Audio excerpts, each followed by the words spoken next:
Hi லட்டூஸ், welcome to laddu குட்டீஸ் vlog. இன்றைக்கி என்ன பார்க்க போகிறோம் அப்படின்னா, ஒரு கேழ்வரகு கம்பு வச்சு கூழ் ரெசிபி தாங்க பார்க்க போகிறோம். வாங்க எப்படி செய்கிறது அப்படின்னு பார்க்கலாம். இன்றைக்கி நான் 2 கப்பு கேழ்வரகு மாவு எடுத்துக்கிறேன். அதுக்கு 1 கப்பு கம்பு எடுத்துக்கணும். அந்த கம்பு முழு கம்பாக எடுத்துக்கிறோம். அதில் அரை மணி நேரம் நல்லா கழுவி ஊற வச்சுடுங்க. இதை மிக்சர் கிரைண்டரில் அரைச்சி இந்த கேழ்வரகு மாவு கூட இந்த கம்பு மாவையும் நல்லா மிக்ஸ் பண்ணி 6லேருந்து 8 மணி நேரம் புளிக்க வச்சுக்கோங்க. 6லேருந்து 8 மணி நேரம் புளிக்கணும் அப்படின்றது வெயிலில் வைக்கிறது கிடையாது. நம்ம நார்மல் ரூம் டெம்பரேச்சரில் வச்சா போதும். வாங்க கூழ் எப்படி செய்கிறதுன்றதை பார்க்கலாம். முதல்ல ஒரு பாத்திரத்தில் தேவையான அளவு தண்ணி வச்சுக்கோங்க. நான் இது வந்து ஒரு 1.5 லிட்டர்லேருந்து 2 லிட்டர் தண்ணி வச்சுருக்கேன்.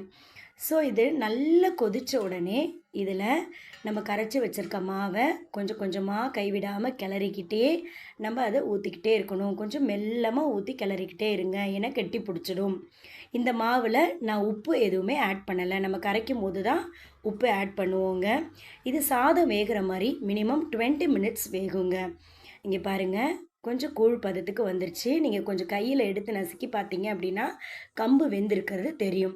இதுக்கு அடுத்த ஸ்டேஜ் நான் வந்து உங்களுக்கு காட்டலை. இப்போ ரெடியான ஸ்டேஜ் தான் காட்டுறேன். இதுக்கப்புறம் தட்டு போட்டு நீங்கள் மூடி வைக்கக்கூடாது, ஓவர் நைட் இருக்கணும் அப்படின்றதுனால எங்கள் அம்மா என்ன சொன்னாங்க அப்படின்னா, ஒரு நல்ல க்ளீனான துணி போட்டு அந்த பாத்திரத்தை கவர் பண்ணி வைமா. ஏன்னா தட்டு போட்ட அப்படின்னா அதில் இருக்க வேர்வை தண்ணியெல்லாம் இறங்கிடும், கூழ் வந்து வீணாக போயிடும். இது எனக்கு உங்கள் பாட்டி சொன்ன ரகசியம், அந்த மாதிரி நீ செய்ய அப்படின்னு சொன்னாங்க.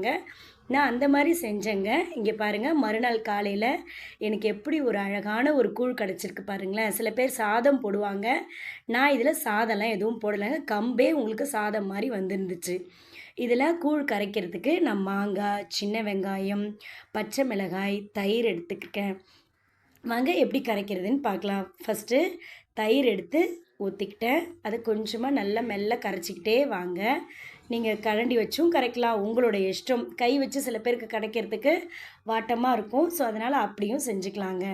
நெக்ஸ்ட்டு நம்ம அரிஞ்சு வச்சுருக்கிற ஒரு பொருளையும் நம்ம இதில் ஆட் பண்ணணும். பச்சை மிளகாய், அதுக்கப்புறம் வெங்காயம், நெக்ஸ்ட்டு மாங்காய், இதெல்லாம் போட்டு கரைச்சா கூழ் ரெடி ஆகிடுச்சிங்க. இப்போ உப்பையும் சேர்த்து ஆட் பண்ணி கரைச்சிக்கோங்க. இந்த வீடியோ உங்களுக்கு பிடிச்சிருந்துச்சி அப்படின்னா லைக் பண்ணுங்கள், ஷேர் பண்ணுங்கள், கமெண்ட் பண்ணுங்கள், பெல் பட்டனை கிளிக் பண்ணுங்கள். மறக்காமல் சப்ஸ்கிரைப் பண்ணுங்கள் லட்டூஸ். இங்கே பாருங்கள், கூழ் நாங்கள் கரைச்சிட்டோம். இந்த பதத்தில் தான் நாங்கள் குடிப்போம். உங்களுக்கு தேவை அப்படின்னா இன்னும் கொஞ்சம் தண்ணி ஆட் பண்ணிக்கோங்க. இதுக்கு தேவையான சைட் டிஷ் என்னென்னலாம் வச்சுருக்கோன்னு பார்க்கலாமா? தக்காளி தொக்கு, சின்ன வெங்காயம், வத்தல், வடகம், அதுக்கப்புறம் மிளகாய் வத்தல், இது எல்லாமே நாங்கள் வச்சுட்டு குடிச்சிட்டோம். தேங்க்யூ லட்டு.